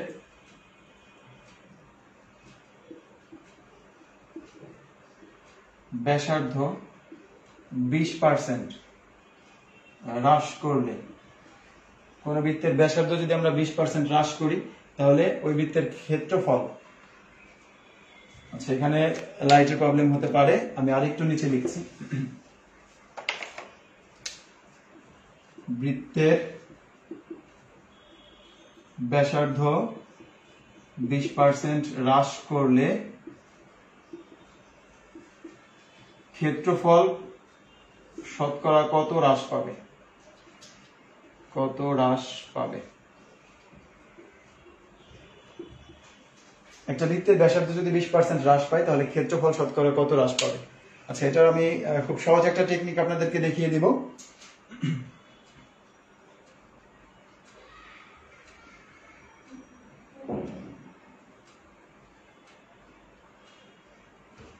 আচ্ছা, ধন্যবাদ আপনাদেরকে যারা আমার কথা শুনে পরবর্তীতে এই ক্লাসটি শেয়ার করে দিয়েছেন, আপনাদের সকলের প্রতি কৃতজ্ঞ।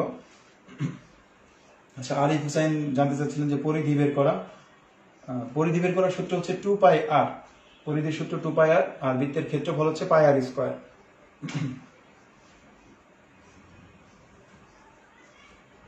আচ্ছা, কি দিয়ে ম্যাপ দেব? কর্ণ দিয়ে। আচ্ছা, কর্ণ দিয়ে ম্যাপ দেওয়ার কথা বলেছেন। হ্যাঁ, আমরা এর পরবর্তীতে কর্ণ রিলেটেড কিছু ম্যাথে চলে যাব। এই বৃত্ত রিলেটেড আর একটা ম্যাথ করাবো এটার পরে।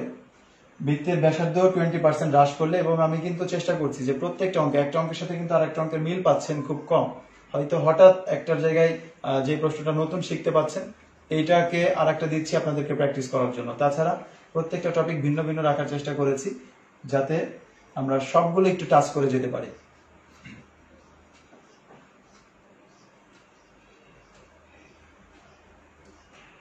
ওকে, 36% অনেকে অ্যান্সার করেছেন। আমরা একটু টেকনিক্যালি দেখি। আমরা যেহেতু শতকরা হিসাব করি হচ্ছে 100-তে, তো আমি সবসময় যেহেতু ক্ষেত্রফল পাই আর স্কয়ার, এই না, তো আরটাকে যদি 10 সেন্টিমিটার ধরে নিতাম বা 10 ধরে নিই, যে আমার ব্যাসার্ধ হচ্ছে 10, তাহলে ক্ষেত্রফল কত হবে? যদি ব্যাসার্ধ 10 হয় তাহলে ক্ষেত্রফল হবে পাই ইন্টু 10 স্কয়ার, মানে 100 পাই। আমি একবারে লিখি 100 পাই।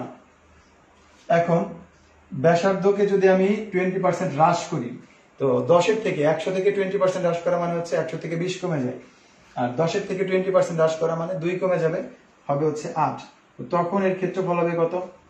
তখন এর ক্ষেত্রফল হবে হচ্ছে 8কে স্কয়ার করলে 64, 8 8 64 পাই, পাই আর স্কয়ার, 8কে স্কয়ার করলে 8 8 64 পাই। তার মানে কতটুকু কমে যাচ্ছে? 36 পাই। অর্থাৎ কত পার্সেন্ট হ্রাস পাচ্ছে? কমে গেছে হচ্ছে 36 পাই, যেখানে আগে ছিল হচ্ছে 100 পাই। এটাই তো, ইন্টু 100%, 100 কেটে দিলে আমরা মান পেয়ে যাচ্ছি 36%। বা আপনি এখান থেকে দেখেও, আমি জাস্ট পাইটা যে কাটা যায় এটা দেখানোর জন্য এটা আপনাদেরকে দেখাইলাম। আপনি এখান থেকে সরাসরি 36% বলে দিতে পারতেছেন। তো এই রিলেটেড আয়তক্ষেত্রের কিছু বা বর্গক্ষেত্রের কিছু অঙ্ক প্রায়ই আসে, যে আয়তক্ষেত্রের ক্ষেত্রে বলা থাকে যে একটা আয়তক্ষেত্রের দৈর্ঘ্য, আয়তক্ষেত্রটা বলি, যে একটা আয়তক্ষেত্রের দৈর্ঘ্য 20% বৃদ্ধি আর প্রস্থ 10% হ্রাস করলে ক্ষেত্রফলের কি পরিবর্তন ঘটবে? দৈর্ঘ্য 10%, 20% বৃদ্ধি আর প্রস্থ 10% হ্রাস। তো আয়তক্ষেত্রের ক্ষেত্রফল হচ্ছে দৈর্ঘ্য গুণ প্রস্থ। আমি যদি ধরে নিই দৈর্ঘ্য আর প্রস্থ, মনে মনে ধরে নিলাম এটাও 10, এটাও 10, ঠিক আছে, যে কোনো সংখ্যা ধরতে পারেন। যেহেতু দৈর্ঘ্য আর প্রস্থ গুণ করলে আমরা ক্ষেত্রফল পাই, দৈর্ঘ্য আর প্রস্থ গুণ করলে ক্ষেত্রফল পাওয়া যাবে, এই দুটাকে গুণ করলে আমরা ক্ষেত্রফল পাবো 100। তো আমার ফলাফলটা যাতে 100 হয়, অর্থাৎ শতকরার মানটা 100 হিসাব করলে আমাদের জন্য সুবিধা, এই জন্য। তো এখন 20% বৃদ্ধি করে দেবো। 10কে 20% বৃদ্ধি করলে বেড়ে যাবে 2, আর প্রস্থ 10% হ্রাস করলে কমে যাবে 1, হ্রাস করেছি, অর্থাৎ এটা হবে হচ্ছে 12 আর এইখানে হবে 9। তো 9 12 কত দাঁড়াচ্ছে? এটা হয়ে গেছে 9 আর এটা হয়েছে 12, তাহলে 12 আর 9 গুণ করি, 9 12 হচ্ছে 108। তার মানে আগে ছিল 100 আর পরে হয়েছে 108, কতটুকু বেড়ে যাচ্ছে? 8% বৃদ্ধি পাবে। তো ধরলাম যে আমার এখানে 20% বৃদ্ধি করতে বলছে আর 20% হ্রাস করতে বলছে, কয়েক সেকেন্ডের মধ্যে উত্তর চলে আসবে। 20% বৃদ্ধি মানে হচ্ছে 12 আর 20% হ্রাস মানে এটা হয়ে যাবে হচ্ছে 8, তখন হয়ে যাবে 8 12 96। তো আগে ছিল 100 পরে হয়েছে 96 বা 96, তো এখান থেকে কমে যাচ্ছে কত পার্সেন্ট? 4% হ্রাস পাচ্ছে। একই রকম ভাবে যদি আমাকে বর্গক্ষেত্রের কথা বলা থাকে, যে একটা বর্গক্ষেত্রের বাহুর দৈর্ঘ্য, একটা বর্গক্ষেত্রের বাহুর দৈর্ঘ্য 10% হ্রাস করা হলে কত পার্সেন্ট হ্রাস করছে? 10% হ্রাস করছে। তো সেক্ষেত্রে ওই বর্গক্ষেত্রের ক্ষেত্রফল কি পরিবর্তন হবে? তো আমি যেহেতু বাহুর দৈর্ঘ্য 10% হ্রাস করছি, আমি বাহুটাকে ধরে নিলাম 10, তাহলে ক্ষেত্রফল হবে 10 কে স্কয়ার করলে 100। 10% হ্রাস মানে এটা হয়ে গেছে 9, 1 কমে যাবে, তো 9 নং কত হবে? 9 নং হয়ে যাবে 81। তার মানে কত পার্সেন্ট কমে যাচ্ছে? 19% কমে যাবে। আশা করছি এই টাইপের পার্সেন্টেজের অঙ্ক আসলে কোনো XYZ কিচ্ছু ধরতে হবে না, এইভাবে খুব সহজে কয়েক সেকেন্ডের মধ্যে আপনারা অ্যান্সার করতে পারবেন টেকনিক্যালি।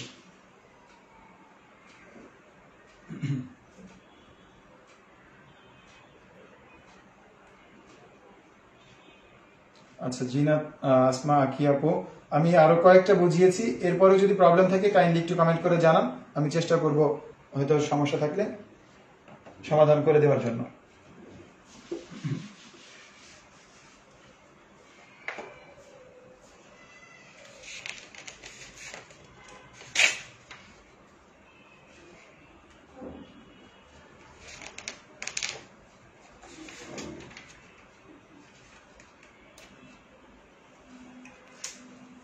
আচ্ছা বলা হচ্ছে বৃত্তস্থ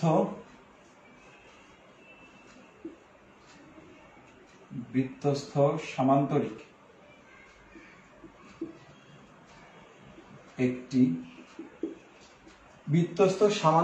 একটি প্রশ্নটা হচ্ছে এমন, অর্থাৎ বৃত্তে অন্তর্লিখিত একটা সামান্তরিককে আমরা কি বলবো? সামান্তরিক কাকে বলে সেটা কিন্তু আমরা সকলেই জানি, যে বিপরীত বাহুগুলো পরস্পর সমান ও সমান্তরাল হলে তাকে সামান্তরিক বলে। তো বৃত্তে অন্তর্লিখিত একটা সামান্তরিক, সেই সামান্তরিকটাকে আমরা কি বলি?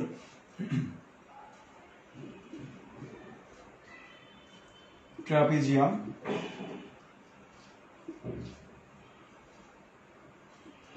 রম্বস, বর্গ, আয়ত। বৃত্তস্থ সামান্তরিক একটা ট্রাপিজিয়াম নাকি রম্বস নাকি বর্গ নাকি আয়তক্ষেত্র?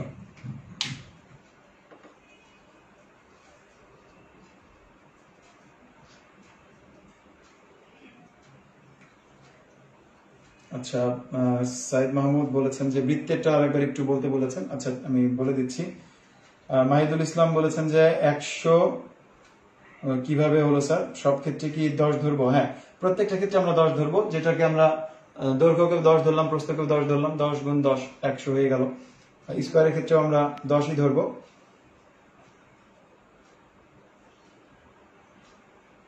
হ্যাঁ, সহজভাবে ধরার জন্য বা সহজভাবে বোঝার জন্য 10 করে ধরা।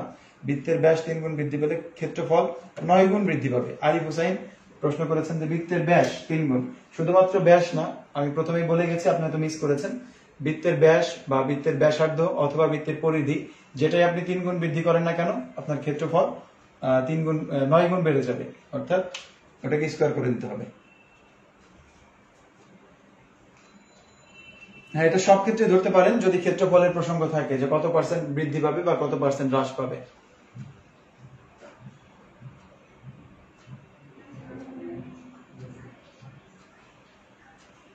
আচ্ছা, অনেকে অ্যান্সার করেছেন যেটা একটা আয়ত। Very good. হ্যাঁ, বৃত্তস্থ সামান্তরিক একটা আয়তক্ষেত্র হবে। অনেকের কাছে ধারণা হতে পারে যে স্যার এটা তো বর্গক্ষেত্র হতে পারে। হ্যাঁ, হতে পারে, তবে বর্গক্ষেত্র একটা আয়তক্ষেত্র, যে আয়তক্ষেত্রে সবগুলো বাহু সমান সেটাকে আমরা বলি হচ্ছে বর্গক্ষেত্র। তো তো যেহেতু সার্বজনীন অ্যান্সারটা আমরা নেই, এই জন্য এটা রেজাল্ট হবে হচ্ছে আয়তক্ষেত্র।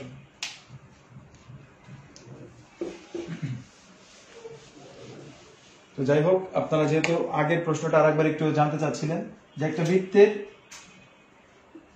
একটা বৃত্তের ব্যাসার্ধ 10% বৃদ্ধি করা হলো, 10% বৃদ্ধি, একটা বৃত্তের ব্যাসার্ধ 10% বৃদ্ধি করা হয়েছে। তো বলা হচ্ছে যে এই বৃত্তের ক্ষেত্রফল কতটুকু বৃদ্ধি পাবে। এই ব্যাসার্ধ 10% বৃদ্ধি করলে ক্ষেত্রফল কতটুকু বৃদ্ধি পাবে। তো ব্যাসার্ধ তো আমরা জানি যে সূত্র হচ্ছে ব্যাসার্ধ r হলে ক্ষেত্রফল হচ্ছে পাই r স্কয়ার। তো ব্যাসার্ধ 10 হলে ক্ষেত্রফল হবে পাই ইন্টু 10 স্কয়ার, এটাকে লিখতে পারি 100 পাই। এখন 10% বৃদ্ধি, 10% বৃদ্ধি মানে 10-এ 1 বৃদ্ধি পাই, হয়ে যাবে 11। তো তখন হবে পাই গুণ 11 স্কয়ার, এটা হবে 121 পাই। আগে ছিল 100 পাই, এখন হয়েছে 121 পাই। কত গুণ বৃদ্ধি পেয়েছে? 21। তার মানে আমরা বলবো যে 21% বৃদ্ধি, ক্ষেত্রফল 21% বৃদ্ধি পাবে। এটা গেল বৃত্তের ক্ষেত্রে। এখন আসি যে আমাদের হয়তো আয়তক্ষেত্রের জন্য বলছে যে একটা আয়তক্ষেত্রের দৈর্ঘ্য 20% হ্রাস, প্রস্থ 10% হ্রাস।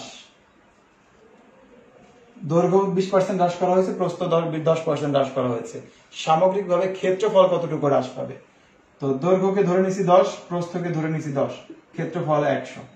দৈর্ঘ্য 20% হ্রাস মানে হয়ে যাবে 8, আর এটা 10% হ্রাস মানে হয়ে যাবে 9, 8 নং 72।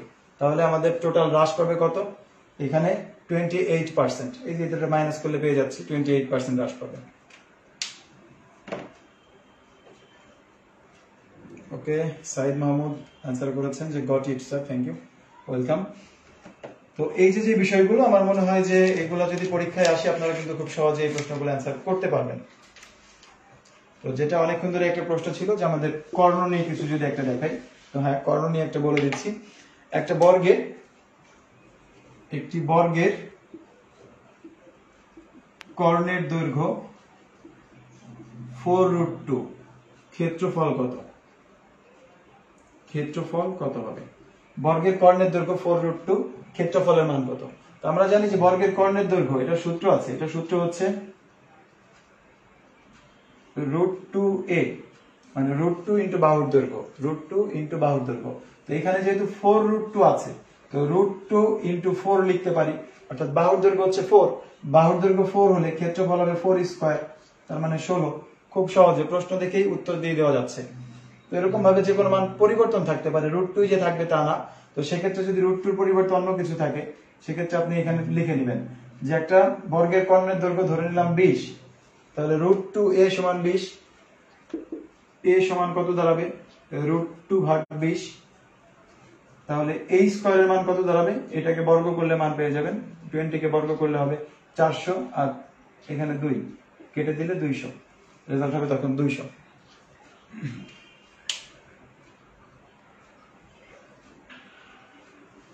হ্যাঁ, যত পার্সেন্ট হ্রাস বৃদ্ধি বলবে তত 10 থেকে মাইনাস করে নেবেন। যদি 10% বলে 10 থেকে 1, বৃদ্ধি করতে বলে বৃদ্ধি করব, হ্রাস করতে বলে হ্রাস করব, এরকম বিষয়টা। তো যাই হোক, আমি চেষ্টা করেছি যে আপনাদের সবগুলো টাচ করে যাওয়ার জন্য, জ্যামিতির যে পার্টগুলো আছে। তো আরো যাদের এখনো জ্যামিতিতে প্রবলেম আছে, আপনারা একটু দয়া করে আমার এই অনলাইন স্টাডি রুমে জ্যামিতির 3টা ক্লাস নেওয়া আছে, খুব গুরুত্বপূর্ণ 3টা লাইভ ক্লাস নেওয়া আছে। এই পার্ট 1, পার্ট 2, পার্ট 3 সাজানো আছে। এই সাজানো ক্লাসগুলো যদি একটু দেখে নেন, তাহলে আশা করি যে খুবই উপকৃত হবেন। এবং আপনার একদম বেসিক আলোচনা সহ ক্লাসগুলো আছে, যদি হাতে সময় থাকে দেখে যেতে পারেন। আর অন্যান্য টপিকগুলো গত ক্লাসেও বলেছিলাম যে টপিকগুলো গুরুত্বপূর্ণ, আপনারা একটু বীজগণিতটাতে জোর দিবেন বেশি, পাটিগণিত করে যেতে হবে টপিকগুলো অনুযায়ী। তো এভাবে যদি আশা করছি যে আপনারা যদি সবগুলো টপিক একবার করে হলেও দেখে যেতে পারেন, আশা করছি যে আপনারা পরীক্ষা হলে ঠান্ডা মাথায় অ্যান্সারগুলো করতে পারবেন। তো অনেকের প্রশ্ন থাকে, মেসেঞ্জারে আমাকে অনেকে নক করে জানিয়েছেন বা জানতে চাচ্ছেন যে স্যার গণিত প্রশ্নের উত্তরটা কখন করব, এটা কি একদম শুরুর দিকে করব নাকি আমরা একদম প্রশ্ন শেষে অ্যান্সার করব? তো যারা একটু অঙ্ক কম বুঝি তাদের জন্য বলছি, বা অঙ্ক দেখে একটু ভয় পাই, আপনারা এই গণিতটা অ্যান্সার করবেন সবার পরে। আপনি টাইম নির্দিষ্ট রাখবেন 30 মিনিট, তার থেকেও আপনি বেশি সময় পাবেন। আমি বলে দিচ্ছি যে 30 মিনিট সময় যদি আপনি গণিতের জন্য লাস্টের দিকে রেখে দেন, যে না আমি যে কয়টাই প্রশ্ন দাগাই না দাগাই শেষের 30 মিনিট অঙ্ক দেখব, অঙ্ক করার পরে যদি সময় থাকে তারপরে আবার আমি ওই প্রশ্নগুলো দেখব। এই টেকনিকে আপনি শেষের দিকে জাস্ট 30 মিনিট সময় হাতে রেখে দিবেন, কিন্তু আপনার হাতে আমি বলছি যে 30 মিনিটের বেশি সময় থাকবে। কেন থাকবে? কারণ এই অঙ্ক বাদে যে প্রশ্নগুলো আছে এই প্রশ্নগুলো হচ্ছে আপনারা পড়ে যাবেন, হয়তো ইংলিশ কিছুটা ওইখানে আপনাকে চিন্তা ভাবনা করার বিষয় আছে, তাছাড়া ম্যাক্সিমাম বিষয়গুলো কিন্তু আপনার উত্তর মুখস্থ থাকলে আপনি উত্তরটা দাগাতে পারছেন, যেটা পারছেন না সেটা নিয়ে চিন্তা ভাবনা করার কিছু নেই, পরের প্রশ্নে চলে গেলেন। আর যদি কোনোটাতে কনফিউশন থাকে সেই প্রশ্নটাতে জাস্ট একটা মার্ক করে রাখবেন, যদি পরে হাতে সময় থাকে এসে চিন্তা ভাবনা করেন, খুব বেশি সময় নষ্ট করার দরকার নেই ওই প্রশ্নটি নিয়ে। তো আর এই 200টি প্রশ্নের কিন্তু 200টা প্রশ্ন আপনারা অ্যান্সার করবেন না, হয়তো কেউ 120টা বা 130টা বা 140টা বা কেউ সর্বোচ্চ 160 বা 170টা প্রশ্ন অ্যান্সার করে। তো যত কম করবেন আপনার ভুল তত বেশি হবে, যত কম প্রশ্নের উত্তর করবেন মানে ভুল তত কম হবে, ঠিক আছে? আর যদি মানে যেগুলো কনফিউশন আছে ওই প্রশ্নগুলো বেশি অ্যান্সার করে আসলে দেখা যাবে ভুলের সংখ্যা বেড়ে যাবে, অর্থাৎ তখন হিতে বিপরীত হয়ে যাবে, যেহেতু এখানে মাইনাস মার্কিং আছে। তো এই বিষয়গুলো যদি লক্ষ্য করেন তো সেক্ষেত্রে আপনাকে কিন্তু টোটাল 200টা প্রশ্ন অ্যান্সার করতে হচ্ছে না। ধরে নিলাম যে আপনি 140টা বা 150টা প্রশ্ন অ্যান্সার করছেন, তো 150টা প্রশ্ন অ্যান্সার করার জন্য কিন্তু আপনি 2 ঘন্টা সময় পাচ্ছেন, 200টার জন্য না। কতটি? 150টি। তো এই 150টি প্রশ্নের মধ্যে মেন্টাল এবিলিটি আর হচ্ছে ম্যাথ, এই দুইটা মিলিয়ে যে 30টা, এই 30টা বাদ দিলে আরো 120টা, 120টা প্রশ্ন পড়ে জাস্ট সঠিক উত্তর দাগিয়ে আসতে, যেখানে অধিকাংশ উত্তরগুলো আপনাদের মুখস্থ থাকবে, তো সেই প্রশ্নগুলো আমার মনে হয় যে আপনারা 1 ঘন্টা 30 মিনিটের মধ্যে খুব ভালোভাবে শেষ করতে পারবেন। আর বাকি 30 মিনিট আপনারা গণিতের এবং মেন্টাল এবিলিটির জন্য সময় দিবেন। এটা হচ্ছে আমার পরামর্শ যারা গণিতে একটু দুর্বল। আর যদি মনে করেন যে না আমার গণিতে প্রিপারেশন ভালো, সেক্ষেত্রে আপনার জন্য সাজেশন থাকবে আপনি একদম শুরুতেই এই গণিতটা করবেন, কারণ মাথা ঠান্ডা থাকবে, ঠান্ডা মাথায় অ্যান্সার গুলো করবেন। তবে লক্ষ্য রাখবেন এটাই যে আপনি যেহেতু শুরুতে যদি ম্যাথ করতে যান, আপনার প্রশ্নটা একদম 1 নম্বর প্রশ্নে ম্যাথ থাকবে না, হয়তো 40 বা 45 বা 50 বা 49 অথবা 130 32 সিরিয়ালে গিয়ে এই ম্যাথ পাচ্ছেন। তো ওই ক্ষেত্রে আপনি যে 130 নম্বর প্রশ্নের উত্তর করলেন, তো এটা যখন বৃত্ত ভরাট করতে যাবেন তখন খেয়াল রাখবেন যে আপনি কি 130 নম্বরই দাগাচ্ছেন কিনা, নাকি শুধু 30 নম্বরে দাগাচ্ছেন না 90 নম্বরে দাগাচ্ছেন। তো এই বিষয়টা খেয়াল করে তারপরে এই প্রশ্নটা দেওয়া শুরু করবেন, তাতে পরবর্তী প্রশ্নগুলো আর ভুল হবে না, একটা প্রশ্ন যদি আপনি ঠিক রাখতে পারেন সেই ক্ষেত্রে। তো যাই হোক, আপনাদের প্রত্যেকের জন্য অনেক অনেক শুভকামনা রইল। আশা করছি আপনাদের প্রত্যেকের মনের আশা পূর্ণ হবে এবং খুব ভালো একটা পরীক্ষা দিবেন আপনারা প্রত্যেকেই। এই আশাবাদ ব্যক্ত করে আজকে শেষ করছি। ইনশাল্লাহ আগামী শুক্রবার আপনাদের সাথে আবারও দেখা হবে, আড্ডা হবে এবং আমরা অবশ্যই 41তম বিসিএস প্রশ্ন লাইভে সমাধান করব। তো সেই সমাধান ক্লাসের আমন্ত্রণ জানিয়ে আজকে এখানে শেষ করছি। আল্লাহ হাফেজ, শুভরাত্রি।